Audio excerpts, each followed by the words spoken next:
नमस्कार. Fast and best हवामान अंदाज या यूट्यूब चॅनलमध्ये मी दादा सुखाने आपले सर्वांचे स्वागत करत आहे. बंगालच्या उपसागरामध्ये एक कमी दाबाचे क्षेत्र निर्माण झालेलं आहे. त्या कमी दाबाच्या क्षेत्रामुळे राज्यातील थंडीची लाट येणार की उष्णता वाढणार याचा अंदाज घेऊया.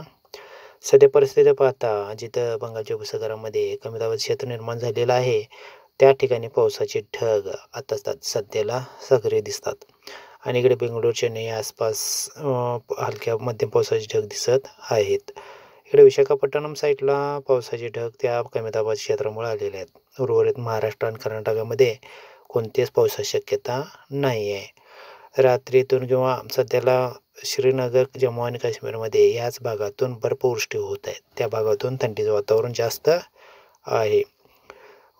कमी दाबाचं क्षेत्र सोलापूर, सांगली, हैदराबाद ह्या साईडला बनत चाललेलं आहे आणि त्याची तीव्रता वाढून 24 तासामध्ये किंवा 48 तासामध्ये त्याचा परिणाम असा होईल असं दिसून येते की रत्नागिरी ते हैदराबाद ह्या पट्ट्यामध्ये, सांगली सोलापूर पट्ट्यामध्ये कमी दाबाचं क्षेत्र आहे आणि विशाखापट्टणम ह्या बाजूला सुद्धा एक कमी दाबाचं क्षेत्र निर्माण होताना दिसते. उद्या अकोला, नागपूर, रायपूर, चंद्रपूर ह्या भागातून एक कमी दाबाचं क्षेत्र निर्माण होणार आहे. म्हणजेच काय, जागोजागी कमी दाबाचं क्षेत्र निर्माण होताना दिसत आहे. त्याचं कारण म्हणजे दक्षिण साईडला असणारी चक्राकार स्थिती. बळ्ळारी, नंद्याळ, विजयवाडा ह्या भागातून सुद्धा कमी दाबाचं क्षेत्र निर्माण होत चाललेलं आहे. एकंदरीत सर्वच भागातून कमी दाबाचं क्षेत्र निर्माण होत चाललेलं आहे. याचा परिणाम म्हणजे तापमान वाढीत होणार आहे. एकंदरीत हवाच चेंज होणार आहे, वातावरण चेंज होणार आहे.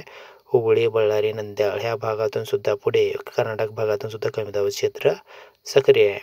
इकडे विशाखापट्टणम ह्या साईडला बंगालच्या उपसागरामध्ये एक तीव्र असं कमी दाबाचं क्षेत्र निर्माण होताना दिसत आहे आणि इकडे दक्षिण साईडला श्रीलंकेजवळ एक चक्राकार स्थिती आहे. कमी दाबाचं क्षेत्र डीप डिप्रेशन तयार झालेलं आहे. चेन्नई, वेल्लोर, तिरुचिरापल्ली ह्या भागातून त्याचा प्रभाव उद्यापर्यंत जास्त जाणवू लागेल. तसेच तो पुढे वेल्लोर, बेंगळूर, तिरुपती साईडला आणि तिरुचिरापल्ली, कोयंबतूर ह्या साईडला तो जास्त प्रभावित करेल असं हे मॉडेल दाखवत आहे. सध्या परिस्थिती पाहता खालची दक्षिण साईडच्या असलेली चक्राकार स्थिती आणि महाराष्ट्रात मुंबई, भुवनेश्वर, विशाखापट्टणम, बेळगाव ह्या भागातून असणारे कमी दाबाचे क्षेत्र पाहता वातावरणामध्ये चेंज होणार आहे. पावसाळी वातावरण दक्षिण भागातून सक्रिय राहण्याची शक्यता आहे. पाऊस कितपत पडेल रोजच्या अपडेटमध्ये आपण देऊच, पण बेंगलोर, मदुराई, चेन्नई ह्या भागातून पावसाची शक्यता किंवा वादळाचा साधारणचा अंश व्हायची शक्यता आहे आणि भुवनेश्वर, विशाखापट्टणम, सितवे ह्या भागातून कमी दाबाचे क्षेत्र तीव्र बनवून त्याची तीव्रता कशी वाढेल ह्या पुढच्या अपडेटमध्ये दिसून येईल. सध्या परिस्थिती अशी दिसून येते, दक्षिण टोकाला एक चक्राकार स्थिती आहे आणि तिथं बंगालच्या उपसागरामध्ये एक कमी दाबाचं क्षेत्र आहे.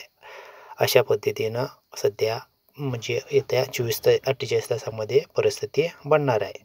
तर पावसाचा विचार करायला गेला तर पाऊस सध्या महाराष्ट्रामध्ये कुठेच नाही आहे, कर्नाटकामध्ये पण कुठेच नाही आहे. पण 24 तासांमध्ये सांगलीच्या दक्षिण भागातून कर्नाटक साईडला ढगाळ हवामान परिस्थिती राहणार आहे. म्हणजे कर्नाटक बाँड्रीला महाराष्ट्राच्या ढगाळ हवामान परिस्थिती राहील आणि तिथून दक्षिणेकडे जास्त ढगाळ हवामान परिस्थिती राहील आणि कर्नाटकाच्या दक्षिण साईडून हलक्याच्या पावसाची शक्यता दाखवत आहे मॉडेल.